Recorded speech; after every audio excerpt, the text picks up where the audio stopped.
go ahead and like and subscribe and hit that notification bell for me. You know, every now and then I'll be scrolling through the comments, and not just mine.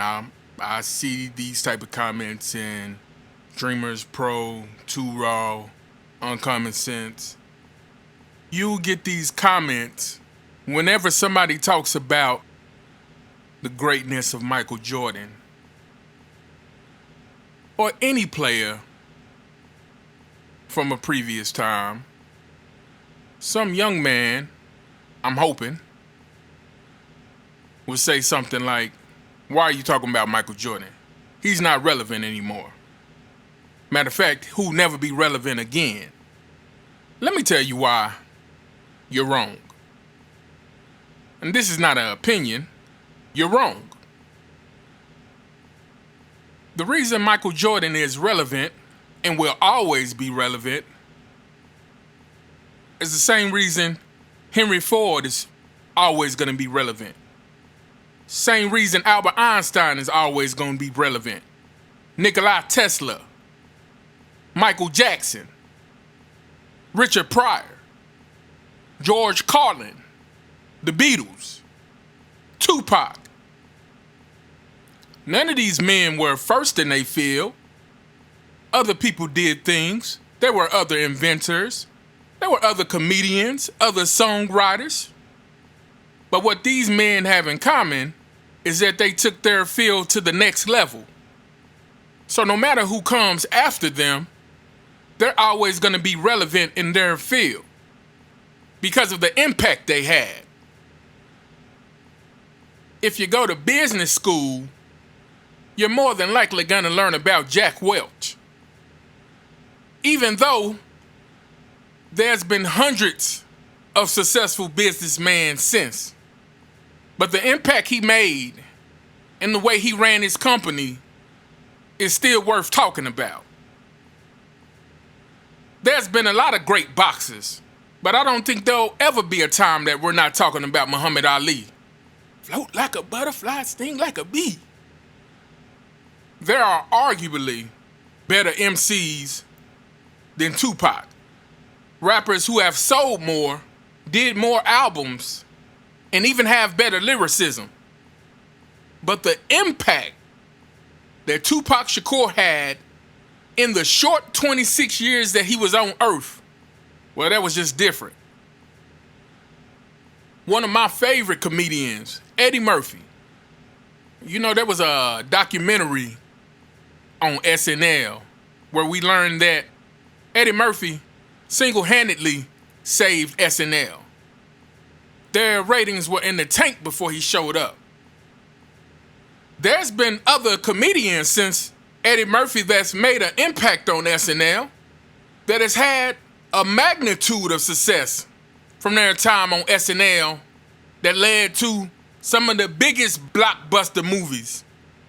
But Eddie was a genius. From those SNL sketches to the movies, and let's not forget his stand-up. Besides maybe Richard Pryor, I can't think of another comedian that does it on his level. Not taking away nothing from the newer generation, the Kevin Harts. You know, they're not my favorite, but I cannot deny the impact that the Beatles had on songwriting. That's why they're still known as some of the best songwriters to this day. See, the problem is, when you're young, it's hard to imagine a world beyond your own. It's hard to think of anything that happened before you even mattering anymore. Michael Jordan excited the league like never before and hasn't really been done afterwards. The passion and determination that he played with, you could see it in his eyes when he was on the court. He made you want to get behind him like Nike did, like Wheaties did, like Gatorade did. There has never been a fan frenzy like there was for Michael Jordan. His brand was everywhere and on everything. People truly did want to be like Mike. We have not seen that since. And I don't think we'll probably ever see it again. And let's be real. We'd probably always be talking about Michael Jordan anyway. But the fact that the generation that we're living in now, with all of these soft players, all of these soft rules, all of this low IQ and low integrity that we see going on, of course we're going to keep talking about Michael Jordan. You know, it's sort of like when you date a 10, life is great, and all of a sudden, now you're back to dating 5s and 6s. And even though some of these new women may be nice, man, you still thinking about that 10. You missing that 10. If you would have just downgraded to 9s and 8s, you still be talking about that 10, but man, you dating these 5s and 4s now. You talking about that 10 every day. That 10, she really standing out because everything since has been way down. So yeah, we're gonna keep talking about Michael Jordan, especially now when the talent and skill level then dropped all the way down here. Oh yeah, my next 10 videos might be about Michael Jordan. All right, y'all, I'm about to go ahead and end this, but I really want to thank my subscribers and just everyone in my community for continuing to check me out. Hope y'all liked the video. I will see you in the next one.